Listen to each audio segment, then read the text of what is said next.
For a cryptocurrency to become successful, should it first be a store of value and then become a medium of exchange? Or should it be a medium of exchange and then become a store of value? What are the key ingredients that you need for a cryptocurrency to become more than just internet nerd money? Well, if somebody knew, they probably would have done it already. But that's what we're going to be talking about today. Welcome to Cryptonomics, Principles of Cryptocurrency and Investing. The other day, I caught up with my buddy Juan Galt, and this is another clip from that interview, talking about what it really takes for Bitcoin or another crypto to become successful. Remember, you can check out Juan on Twitter at Juan S. Galt. And if you have any questions about how to secure your Bitcoin, how to set up a wallet, and make it really safe, he'll be able to help you out with that. Remember, I published the full version of this interview on my other channel, The Paradise Paradox. Check that out at theparadiseparadox.com. This episode of Cryptonomics is brought to you by friendship. Friendship, new, old, it's all wonderful. That's what this whole thing is about. Real human connection. So be grateful for your friendships. And if you feel the need, pass along this video to your friends so they can enjoy it as you did. Let's get into it.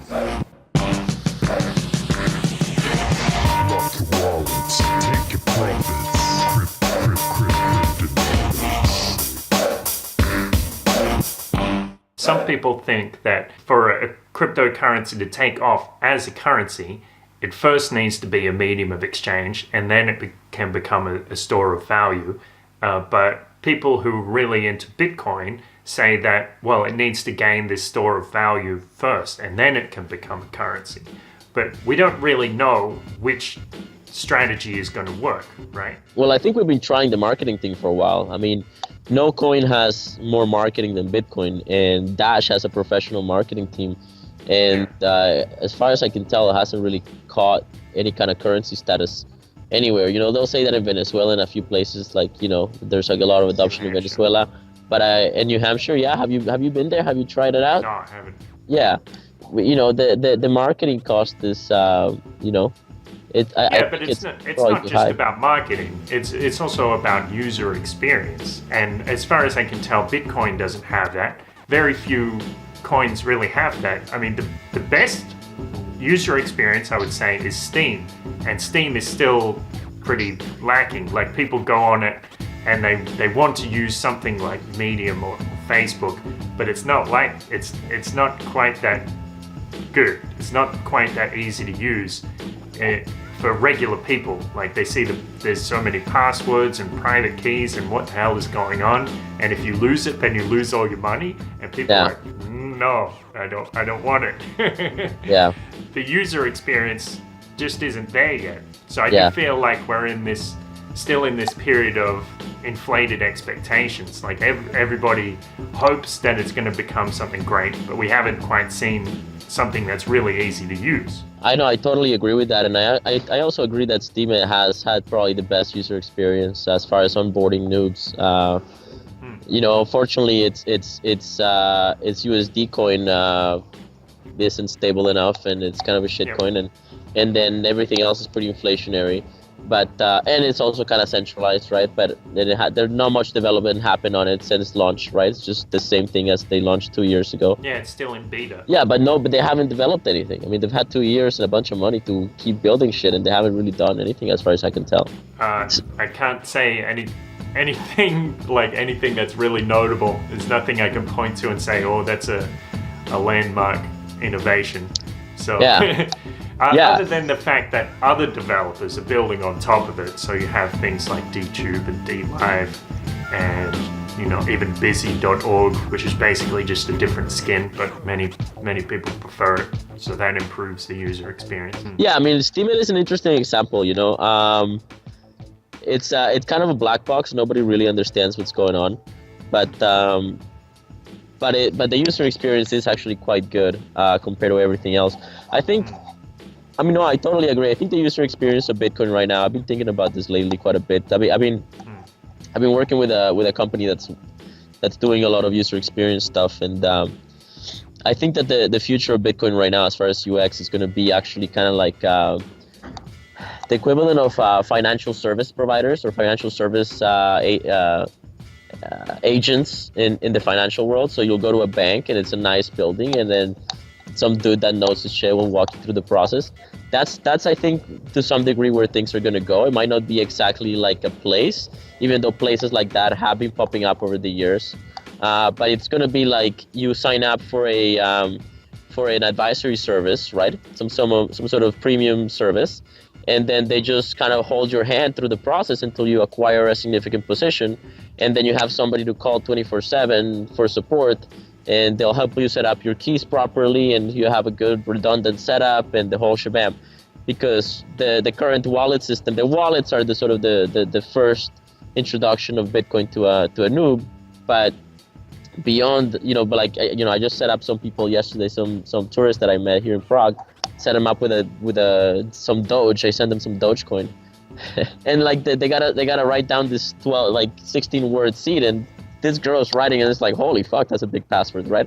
Like, and I gotta kind of explain it to them, and then, yeah, okay, so that's where that is, and that's the best we've come up with, and there's some better stuff coming to some degree. The best that I see right now is a company called Casa, and Casa's doing like a 305 multi-signature wallets on top of Bitcoin, and you don't have to deal with backups. So because you have 305, so you already have redundant security. It's pretty technical for people that I don't know it, but 305 is pretty good.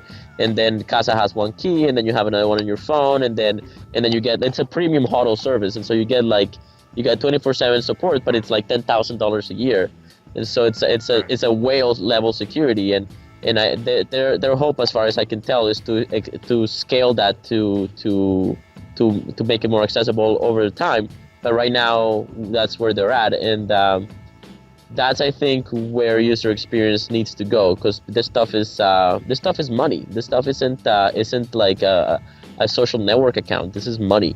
Yeah, but this is the thing. Like you have a credit card. You don't need, like, how often do you really get support for your credit card? Like maybe once every 3 months, you call your bank. Or cash. How often do you get support for cash? Basically never. And that's kind of the level of user experience that people expect.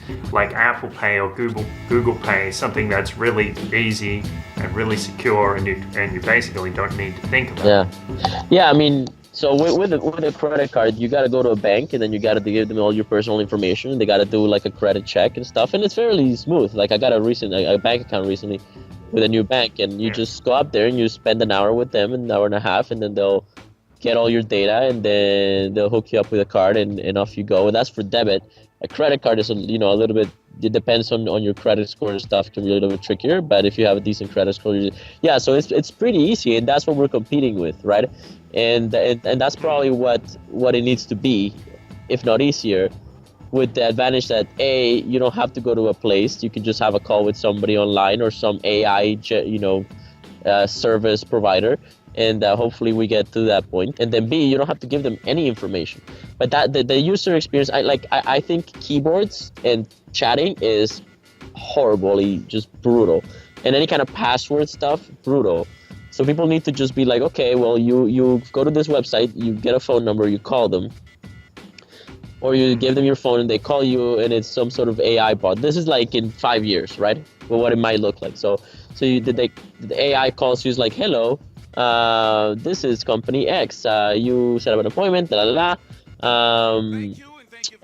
you're interested in getting some Bitcoin and setting up a good setup, and you say, yeah, okay, great.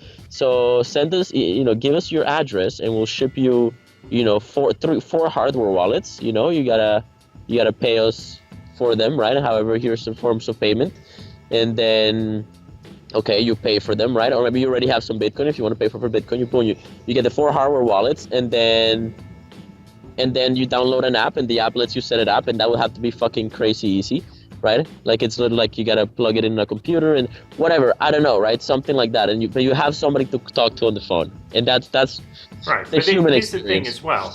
Dash has that human experience in Venezuela, and they're expanding through Latin America. So you can call up a Dash call center in Venezuela and say, how do I set up a wallet? And they'll guide you through it. They won't do it with a hardware wallet necessarily, but they can already guide you through it. Thank you so much for tuning in to Cryptonomics. So from my perspective, there are people in countries with failing currencies like Venezuela, Argentina, certain parts of Africa, and they could really benefit from being able to use crypto in commerce because their national currency is just becoming worthless. So that's why you need things like the Dash call centers so people could call up and ask, how the hell do I set up a wallet? And Dash Text, which enables people to send Dash just using a feature phone over SMS. People are already using Bitcoin to store their savings, so why not come up with something that lets them use it in commerce? Now, from Juan's perspective, these projects all need to grow much deeper roots, so they need to eventually come up with a stable market and also technology like Lightning networks. Time will tell who is correct. I'm sure time will tell us many things that are going to surprise both of us. Remember to check out Juan S. Galt on Twitter if you have any questions about how to secure your crypto. And as always, stay grateful.